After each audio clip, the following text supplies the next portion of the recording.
기본적으로 양적 연구 방법과 질적 연구 방법은 사회 문화 현상을 탐구할 때 강조하는 것에 차이가 있다. 그런데 최근에는 각각의 장점을 고려하여 두 연구 방법을 보완적으로 같이 활용하는 경향이 있다. 양적 연구 방법을 통해서 인과 법칙을 발견한 후에 질적 연구 방법을 통해서 심층적인 이해를 보완할 수도 있으며 반대 순서로 탐구를 진행할 수도 있다. 이렇게 두 연구 방법을 보완적으로 사용하면 사회 문화 현상의 전반적인 경향을 알 수 있고 그러한 경향을 만들어내는 사회적 행위의 의미를 세밀하게 파악할 수 있다. 사회 문화 현상에 대한 연구 결과를 도출하기 위해 연구 과정에서 활용하는 모든 정보가 자료이다. 양적 연구 방법에서는 조작적 정의에 비추어 계량화하기에 유용한 양적 자료를, 질적 연구 방법에서는 문서, 대화 중 녹음 등과 같은 질적 자료를 주로 수집하게 된다. 또한 연구 진행 과정에서 연구 목적에 따라 연구 대상에게서 직접 구한 원자료를 1차 자료, 기존의 자료를 활용하여 연구자가 자신의 연구 목적에 따라 새롭게 구성한 자료를 2차 자료라고 한다. 사회문화현상 연구에서는 문헌연구법, 실험법, 질문지법, 면접법, 촬영관찰법 등 다양한 방법을 활용하여 자료를 수집한다. 실제로 연구를 진행하는 과정에서는 하나의 자료 수집 방법만을 활용하기도 하지만 여러 자료 수집 방법을 같이 활용하는 경우도 있다. 문헌연구법은 사회문화 현상을 연구한 보고서, 일상에 대한 기록, 통계자료 등 기존 문헌에서 자료를 수집하는 방법이다. 문헌연구법의 자료에는 법률 자료나 국가 공식 통계 등의 공식적 자료만이 아니라 개인 일기와 같은 비공식적 자료도 해당한다. 문헌연구법은 관련 연구 동향을 파악하여 연구 문제나 가설을 설정할 때 많이 사용한다.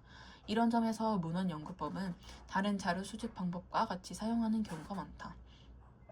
또 민요에 나타난 여성의 삶 분석과 같이 문헌 내용 자체를 자료로 삼고 이를 분석하여 결론을 도출하는 연구에도 사용한다. 문헌연구법은 기존에 있는 자료를 활용하기에 시간과 비용을 절약할 수 있는 장점이 있다. 또 자료 수집에 시간과 공간의 제약을 적게 받기 때문에 역사 연구나 접근이 어려운 지역 연구가 가능하다는 장점도 있다. 그러나 문헌 자료의 신뢰성이 낮으면 연구 신뢰에도 문제가 생길 수 있으며 문헌을 분석하거나 해석하는 과정에서 연구자의 주관이 개입될 소지가 있다. 실험법은 계획적으로 어떤 조건을 만들어 변화를 주고 그에 따른 변화를 관찰하여 자료를 수집하는 방법이다. 이를 위해 실험 자료를 만들어 인위적인 조작을 가한 후 그에 따라 행동이나 태도 등의 변화를 관찰하게 된다.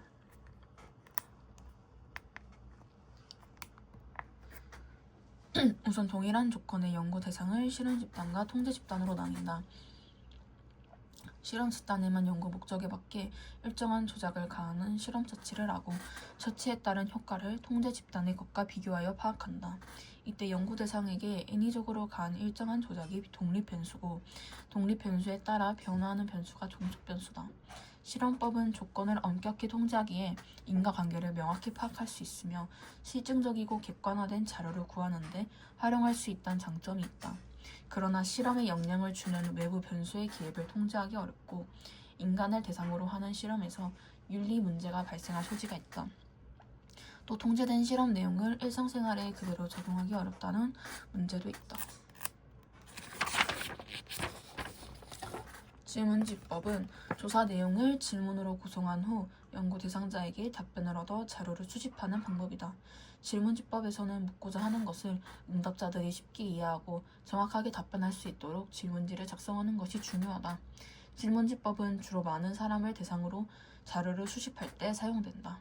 이에 따라 조사 과정에서는 연구 대상인 모집단 중에서 실제로 조사할 표본을 추출하는데 이 과정에서 대표성을 확보해야 한다.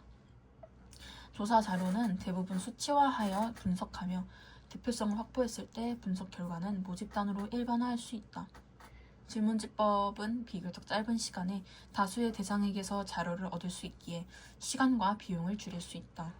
또한 조사 결과의 통계적인 분석과 비교 분석이 용이하다는 장점이 있다. 그러나 질문 구성이 잘못된 경우 혹은 질문지 회수율이 낮거나 불성실한 응답이 많으면 결과가 왜곡되는 문제가 생길 수 있다.